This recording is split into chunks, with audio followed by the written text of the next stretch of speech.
Well, joining me now to discuss this is David Bond. He's media correspondent at the Financial Times. David, so were you surprised at the decision that we're going to get a referral probably?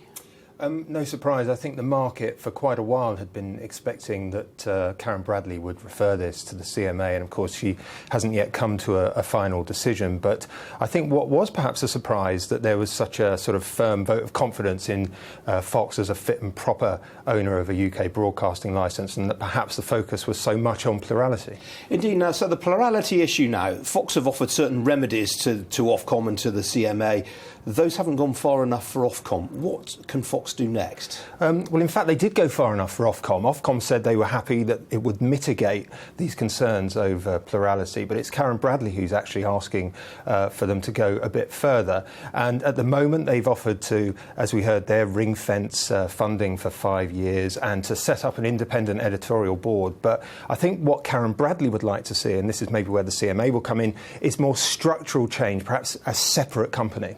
Which, of course, was what News Corporation offered back in 2010 last time. What would that mean for Sky News, though? I mean, is it strong enough to be a standalone entity? Well, that's one of the big questions. And in fact, Ofcom in its report raises questions about how sustainable that would be if it is taken out of the Sky structure and whether it would be able to stand on its own feet financially. But one possible option, which one analyst talked to me about today, was whether you could have sort of a halfway house, a sort of separate subsidiary, a bit like the OpenReach solution, which Ofcom came up with some while ago with BT. Now, we heard in the Adams package there from Tom Watson, of course. Now, there's a bit of an irony in Tom Watson's position, because on the one hand, he's saying he doesn't want the Murdoch Family Trust to have all this control. And yet, on the other hand, he stood up in the Commons today and he said, well, the Sun and newspapers like that don't really have any influence anymore. Well, of course, you know, one of the interesting things about this is that the argument that Fox made was that the growth of the multiple online operators now, BuzzFeed, HuffPost, Facebook, Twitter, had in some way diluted Rupert Murdoch's control over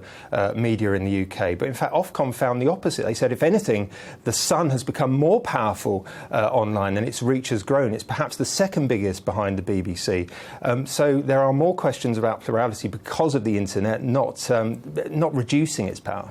Now, we heard there, I mean, Tom Watson in the Commons said he thought the deal would go through. Greg Dyke in that package we just saw as well said the same. Do you think it's inevitable that the CMA will allow this deal to go through? I think everyone is expecting that eventually it will go through. I mean, look at the shares. They went up 3% today. I think that was a reaction mainly to the fit and proper clearance.